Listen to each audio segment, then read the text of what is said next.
Hello students, how are you? This is your economic class and I am Mr. Vivek Misra, your economics teacher. Students, hope you will be fine in your home and take interest in your online studies. So students, this is our second part of economics. Book is Indian Economic Development. तो students इस book का हमने लगभग 2 chapter पूरा complete कर लिया और तीसरे चैप्टर के लास्ट में चल रहे हैं।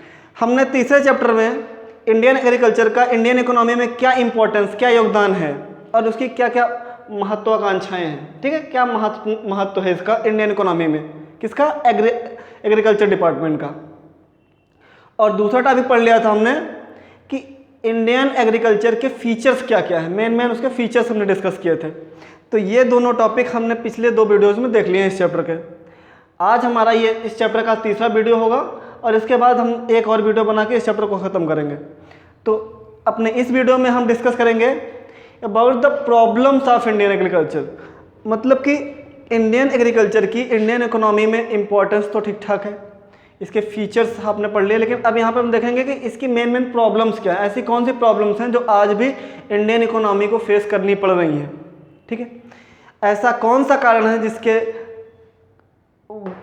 लिए जो इंडियन इकोनॉमी है, जो वर्ल्ड की इकोनॉमी है, उसके साथ एक मैच रिलेशन नहीं सेटअप कर पा रही है, मतलब यहाँ की जो प्रोडक्टिविटी और प्रोडक्शन है, किस कारण से वहाँ की अदर जो डेवलप्ड कंट्रीज हैं उनसे किस तरीके से इनकी प्रोडक्टिविटी और प्रोडक्शन लगातार घटता जा रहा है। तो ये सब प्रॉब्लम्स हम यहाँ पर डिस्कस करने वाले हैं। अभी हमने पिछले वीडियोज़ में आपको फीचर्स के बारे में बताया था। फर्स्ट फीचर वहाँ पे प्रोडक्टिविटी था, आपको याद होगा। तो वहाँ पे हमने 2 कंट्रीज़ की तुलना की थी और दिखाया था कि चाइना किस तरीके से इंडियन एग्रीकल्चर सेक्टर से बेटर वर्क कर रहा है, मतलब वहाँ की प्रोडक्टिविटी किसी भी सेक्टर, किसी भी क्रॉप में देख लीजिए, इंडिया के मुकाबले काफ़ी अच्छी थी। ओके, तो यहाँ पे अब हम देखेंगे कि इंडियन एग्रीकल्चर की मेन फॉल्स प्रॉब्लम्स क्या हैं, किस कारण से इंडियन एग्रीकल्चर इतना ज़्यादा पिछड़ा हुआ है। ओके, तो here our first problem is lack of permanent mean of irrigation. सबसे बड़ी समस्या जो कि लगातार, चाहे हम आज़ादी से पहले की बात करें चाहे आज़ादी से बाद की बात करें, ये समस्या लगातार इंडियन एग्रीकल्चर सेक्टर में बनी हुई है, ठीक है। क्योंकि हमको पता है कि इंडिया लगभग अकॉर्डिंग टू एरिया वर्ल्ड की 7th लार्जेस्ट कंट्री है and according to population world की 2nd लार्जेस्ट कंट्री है। तो इतना बड़ा पॉपुलेशन वाला देश और इतना ज़्यादा एरिया वाला देश, समस्याएं तो लगभग बनी ही रहती हैं, क्योंकि रिसोर्सेज हमारे पास क्या हैं, लिमिटेड है। और उन्हीं लिमिटेड रिसोर्सेज से हमको अपनी डिमांड की सप्लाई करवानी है या सप्लायर हमारी डिमांड की सप्लाई करते हैं, तो प्रॉब्लम्स तो होंगी, ठीक है। क्योंकि हमको अपने डिमांड के लिए किस तरीके से रिसोर्सेज का एलोकेशन करना है, किस तरीके से उसका बंटवारा करना है, किस तरीके से अपने डिमांड को सप्लाई करना है, एक गवर्नमेंट के लिए एक बड़ी समस्या बन जाती है। तो हम यहाँ पे देखेंगे कि सबसे पहली समस्या क्या है जो कि लगातार बनी हुई है, वो हमारी है कि इंडियन जो इकोनॉमी है, इंडियन इकोनॉमी का जो एग्रीकल्चर सेक्टर है, वो पूरी तरीके से डिपेंडेंट तो नहीं कह सकते, लगभग मोर देन 50%, ठीक है। आज भी गाँव में ज़्यादा से ज़्यादा लोग खेती के लिए, एग्रीकल्चर के लिए किस पे डिपेंडेंट है, ऑन रेनफॉल। इससे क्या इफेक्ट पड़ता है कि अगर साल में अच्छी बारिश हो गई, ठीक है, means good rainfall brings good harvest, good crop. Okay, अगर अच्छी बारिश हो गई तो उस साल खेती अच्छी होगी, फसलें अच्छी होंगी, प्रोडक्शन काफ़ी ठीक ठाक होगा, प्रोडक्टिविटी अच्छी होगी।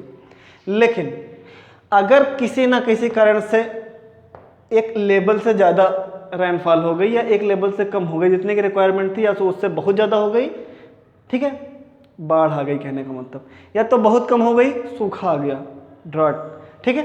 तो इन दोनों कंडीशन में अगर रेनफॉल अच्छी नहीं हुई तो उसके कारण पूरी की पूरी फसल बर्बाद हो जाती है और उस ईयर एग्रीकल्चर सेक्टर को बहुत सारी प्रॉब्लम्स कंट्रोल में रखनी पड़ती, मतलब झेलनी पड़ती हैं, और जो प्राइसेस बहुत तेज़ी से बढ़ते हैं उस साल क्रॉप्स के, फूड ग्रेन्स के, उनको कैसे कंट्रोल करें, ये फिर इंडियन इकोनॉमी के लिए एक बहुत बड़ी समस्या बन जाती है। तो ये एक इम्पॉर्टेंट प्रॉब्लम है, बहुत मेजर प्रॉब्लम है इंडियन इकोनॉमी के लिए। ओके स्टूडेंट्स, क्योंकि ऐसा नहीं है कि पूरी की पूरी इंडियन इकोनॉमी में जो इरिगेशन सिस्टम है पूरी तरीके से रेनफॉल पे डिपेंडेंट है, ऐसा नहीं है। ठीक है काफ़ी जहाँ पे ठीक ठाक परमानेंट रिसोर्सेज बनाए गए हैं, ड्रिप सिस्टम, स्प्रिंकलर सिस्टम और तमाम तरीके की नहरों से सिंचाई हो रही है, गांव में ट्यूबवेल वगैरह लगाए जा रहे हैं। तो ऐसा नहीं कि केवल रेनफॉल पे डिपेंडेंट हैं, लेकिन अभी भी एक ज़्यादातर एरिया, मोस्ट ऑफ द 50% या ये कह सकते हैं कि 50% के लगभग जो गांव में है, जहाँ पे पावर ठीक ठाक तरीके से सप्लाई नहीं हो पा रही है, वहाँ पे हमको अच्छी फसल के लिए किस पे डिपेंड रहना पड़ेगा? रेनफॉल पे। ओके, अगर रेनफॉल अच्छी हो गई तो क्रॉप बढ़िया, फसलें बढ़िया आएंगी, हार्वेस्टिंग बढ़िया होगी। लेकिन अगर कहीं ना कहीं रेनफॉल ऊपर या नीचे हो गई, मतलब ख़राब हो गई, ज़्यादा बारिश या कम बारिश हो गई, तो दिक्कत फसलों के लिए है। उस साल फिर फूड ग्रेन्स के रेट इतनी तेज़ी से बढ़ेंगे कि लोगों के लिए परचेज कर पाना बहुत मुश्किल हो जाता है। हमारा अगला जो मेजर प्रॉब्लम है और डिफिशियंसी ऑफ फाइनेंस। क्या है? Deficiency of finance. Finance means पैसा, ठीक है, और डिफिशियंसी मतलब कमी, जो कि लगातार आदिकाल से, ठीक है, जब से लोगों ने खेती करना सीखा, शुरू किया, तब से उनके पास रिसोर्सेज की कमी तो रही है, फाइनेंस की कमी तो रही है। हो सकता है वो किसी न किसी तरीके से अपनी कॉस्ट को कहीं ना कहीं से लोन के थ्रू या किसी के भी चीज़ के थ्रू क्या करते हैं? गेन करते हैं, लेते हैं। उसके बाद उस कॉस्ट को प्रोडक्टिविटी में या प्रोडक्शन में यूज़ करते हैं। लाइक इंडिया का जो एग्रीकल्चर सेक्टर है, उसमें जो फार्मर्स हैं वो अपनी क्रॉप्स के लिए, अपनी क्रॉप प्रोडक्शन के लिए मोस्टली डिपेंडेंट हैं। अगर उनके पास पैसा नहीं है उस साल इन्वेस्ट करने का, हमको पता है कि ज़्यादा से ज़्यादा लोग क्या करते हैं? Subsistence farming. सब्सिस्टेंस फार्मिंग में वो फैमिली फूड ग्रेन्स के लिए, मतलब फैमिली की आजीविका चलाने के लिए, फैमिली की सिक्योरिटी कंप्लीट करने के लिए क्या करते हैं? खेती करते हैं। जितना बेचारे कमाते हैं साल भर में, जितना प्रोडक्शन होता है साल भर में खर्च हो जाता है। इट मीन्स अगले साल की खेती के लिए फिर से उनको वही समस्या कि अब खेती कहाँ से करें। तो इसके लिए उनको लोन लेना पड़ता है। कहाँ से? उसके लिए दो संस्थाएं हैं अपने पास। एक इंस्टीट्यूशनल वेयर गवर्नमेंट वर्क, ठीक है, जहाँ पे कौन काम करता है? गवर्नमेंट। और दूसरा सेक्टर है इंस्टीट्यूशनल सोर्स, जहाँ पे प्राइवेट तरीके से, एक तरीके से इंडिविजुअल मैन वर्क करता है। लाइक गांव में महाजन्स होते हैं, मनी लेंडर्स होते हैं, ठीक है, उनका काम क्या होता है कि वो बहुत जो फार्मर्स होते हैं, वर्कर्स होते हैं, उनको लोन देते हैं, ठीक है, और ये बहुत हाई रेट पे लोन देते हैं, ठीक है। इनका जो इंटरेस्ट रेट होता है बहुत ज़्यादा हाई होता है, जिसके कारण उस क्रॉप को प्रोडक्शन करने में एक अच्छी खासी कास्ट इन्वेस्ट हो जाती है और फिर लास्ट में प्रॉफिट बहुत कम बचता है। ओके, तो यहाँ पे एक मेजर प्रॉब्लम है इंडियन इकोनॉमी के लिए कि इंडियन इकोनॉमी के जो गरीब वर्ग है, पुअर सेक्शन है फार्मिंग का, वो आज भी लोन लेने कहाँ पे जाता है? नॉन इंस्टीट्यूशनल सोर्स के पास। क्यों? इसके क्या कारण है? क्योंकि सबसे बड़ा कारण आपको बताएं, कोई भी गवर्नमेंट वर्क होगा तो उसमें तमाम तरीके के काम होते हैं, ठीक है। आप ऐसा तो नहीं उठाए गए और बैंक से लोन लेके चले आए, तमाम तरीके की प्रॉब्लम्स फेस करनी पड़ती है तब जाके लोन मिलता है। और गवर्नमेंट काम आपको पता ही है कि चलता रहता, पता लगा अगली फसल के लिए लोन मिला, ऐसा भी कभी कभी हो जाता है। तो पूरी तरीके से लोग किस पर डिपेंडेंट हो जाते हैं? नॉन इंस्टीट्यूशनल सोर्स पे। ओके, क्योंकि ये लोन बहुत आसानी से उनको मिल जाता है। उनके गांव परिवार में ही, गांव में ही या शहर में ही कोई ऐसा इंसान होता है जो उनको लोन दे देता है और आसानी से दे देता है, बस उसका रेट इसके हिसाब से ज़्यादा हाई होता है, काफ़ी ज़्यादा हाई, ठीक है। तो अगर रेट हाई हुआ, इट मीन्स कि लोन अगर उसने लिया और उस पर ज़्यादा उसको रेट देने पड़े तो आगे चल के कहीं ना कहीं उसकी जो कास्ट है वो बढ़ जाती है और कास्ट और रेवेन्यू के बीच का जो डिफरेंस होता है वो कम हो जाता है। ओके, अगर हम कॉस्ट लगा रहे हैं 100 रुपये का और हमको रेवेन्यू मिल रहा है 500 रुपये का, तो प्रॉफिट तो हमारा 400 का ही हुआ, नॉर्मल अगर कास्ट लगा रहे हैं। अब हम हाई रेट पे लोन ले लिए तो हमारी कास्ट बढ़ के हो गई कितना? 300 रुपये, और रेवेन्यू कितने का मिला? 500, मतलब 200 का ही प्रॉफिट हुआ। ओके, तो इस तरीके से डिफरेंस क्रिएट हो जाते हैं, इसको आप ध्यान दीजिएगा। इस तरीके से प्रॉब्लम फेस करनी पड़ी थी, पढ़ रही हैं, आज भी पढ़ रही हैं इंडियन एग्रीकल्चर सेक्टर को। ओके, हमारा थर्ड जो प्रॉब्लम्स है वो है कन्वेंशनल आउटलुक। कन्वेंशनल आउटलुक को हिंदी में क्या कहते हैं आप समझिए।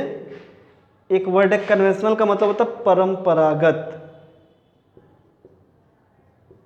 और आउटलुक मतलब एक तरीके से परिदृश्य जो कि हमको दिखाई पड़ता है इंडियन एग्रीकल्चर का।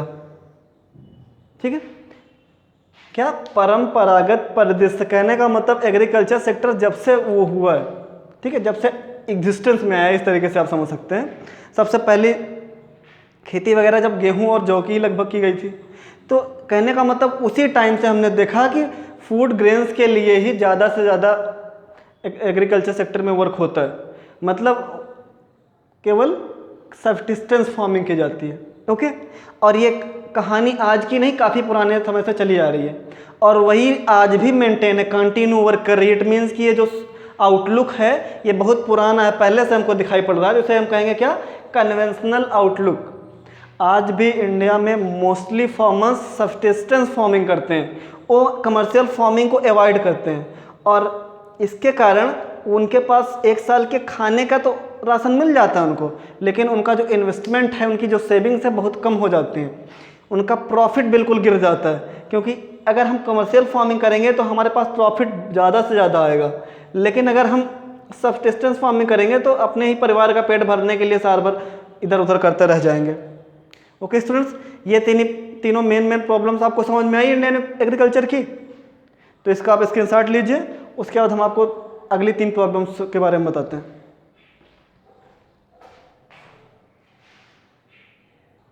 हाँ स्टूडेंट्स, तो अगली समस्या है इंडियन एग्रीकल्चर सेक्टर के लिए स्मॉल एंड स्कैटर होल्डिंग्स।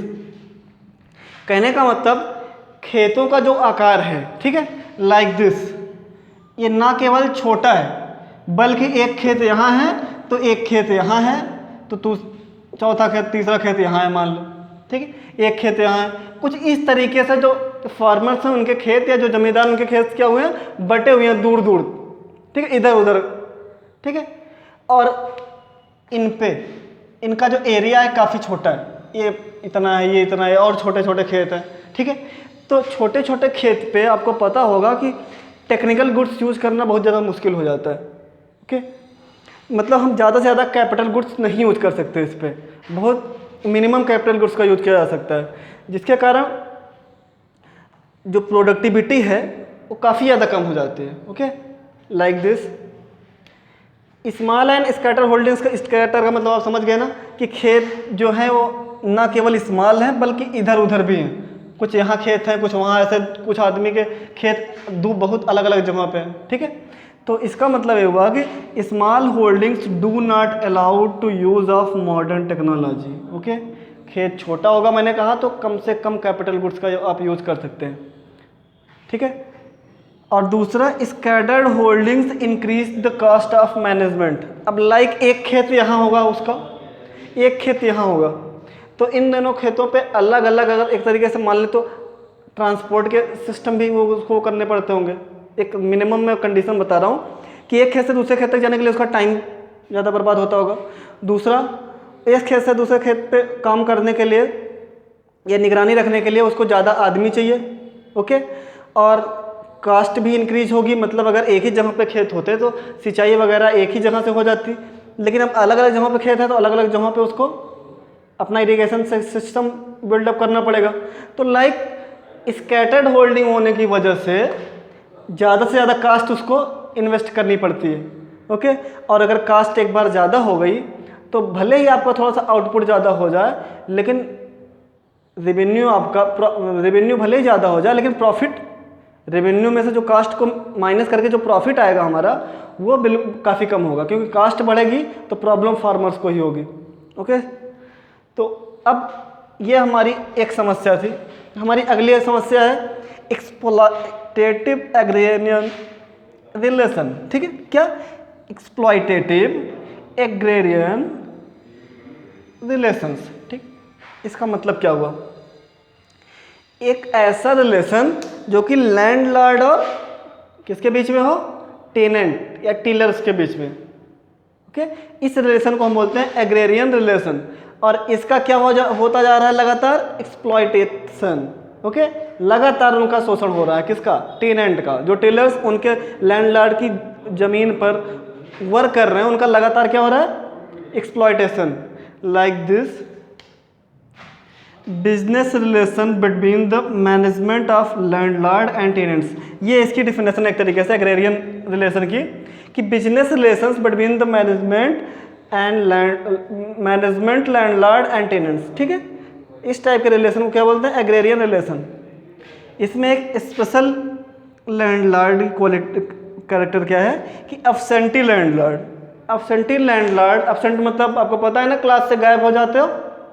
तो उसी तरीके से अगर कोई लैंडलॉर्ड अपनी लैंड से गायब हो जाए, अपनी ज़मीन से गायब हो जाए, उस पर खुद खेती ना करके दूसरे लोगों से खेती करवाए, तो उस लैंडलॉर्ड को क्या बोलते हैं, अब्सेंटी लैंडलॉर्ड। ओके, तो जो अब्सेंटी लैंडलॉर्ड होते हैं वो दूसरे टेलर से अपनी ज़मीन पे क्या करवाते हैं, खेती करवाते हैं, और उस खेती के बदले उनके टोटल रेवेन्यू का एक छोटा सा हिस्सा, मिनिमम रेवेन्यू टेलर्स को देते हैं, और मैक्सिमम इनपुट, मैक्सिमम आउटपुट खुद रखते हैं अपने पास, जिससे कि बिना कोई काम किए उनकी जो लाइफ होती है वो काफ़ी ज़्यादा क्या होती है, लग्जरियस। और जो टेलर्स पे होते हैं वो बेचारे दो वक्त की रोटी के लिए लगभग, किसी साल तो ऐसा होता था कि फसल बर्बाद होने की वजह से उनका रेवेन्यू एकदम घट जाता था और उनको लोन लेके खाना खाना पड़ता था। ये सिस्टम आज भी है, गरीबी भुखमरी गांव में व्याप्त है। ठीक है, तो इस टाइप की प्रॉब्लम्स आज भी एग्रीकल्चर सेक्टर में फेस करनी पड़ रही हैं।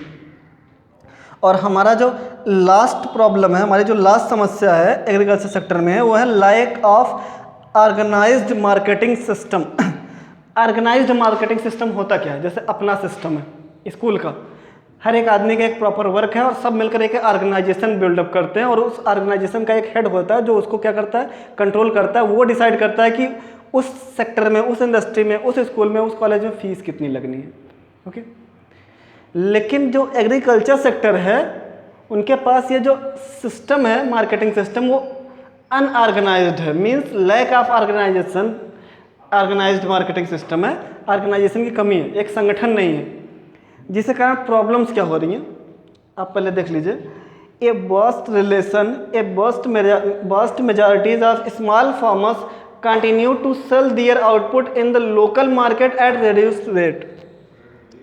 कहने का मतलब है कि एक ऑर्गेनाइजेशन ना होने के कारण जो गरीब परिवार के किसान हैं उनको अपना जो सामान है वो गांव के ही मार्केट में बेचने पड़ता है। ठीक है, और वहाँ पे बेचने के बाद हो सकता है कि 1 दिन 2 दिन 3 दिन के बाद उनके जो प्रोडक्ट्स हैं वो मार्केट में आसानी से सेल ना हो पा रहे हो, तो उनकी वो धीरे धीरे प्राइस कम करने लगते हैं। इट मीन्स कि प्राइस कम करने से डिमांड बढ़ जाती है, आपको तो पता ही है। तो वो क्या करते हैं, अपनी प्रोडक्ट की प्राइसेस को धीरे धीरे कम करना शुरू कर देते हैं। उनको वहाँ पे ये माइंड सेटअप नहीं हो पाता उनका कि इसको कम करने से उनका ही नुकसान हो रहा है। कहीं ना कहीं कास्ट तो फिक्स ही थी जो उन्होंने लगा दी इनपुट, अब जो आउटपुट मिला है उसको अगर आप लो प्राइस में बेचेंगे तो कहीं ना कहीं से नुकसान तो आपका ही होगा। ये उनके दिमाग में नहीं आ रहा, उनको केवल चाहिए कि हमको इतना मिल जाए जिससे हमारे परिवार का ठीक तरीके से पालन पोषण हो सके। ओके स्टूडेंट्स, ये था हमारा लास्ट सेक्टर, अंतिम समस्या थी मतलब एग्रीकल्चर सेक्टर में। इसके अलावा बहुत सारी समस्याएं हैं जो कि एग्रीकल्चर सेक्टर लगातार फेस करता चला आ रहा है। तो स्टूडेंट्स, उम्मीद करता हूँ कि ये वाला टॉपिक भी आपको समझ में आ गया होगा, और इससे रिलेटेड कोई भी क्वेरी है तो आप हमारे कमेंट बॉक्स में जाके हमको अपने सारे क्वेश्चन, अपने सारे डाउट्स वहाँ पे हमसे आस्क कर सकते हैं। तो मिलते हैं अपने अगले वीडियो में एक नए टॉपिक के साथ। तब तक के लिए बाय बाय, थैंक यू।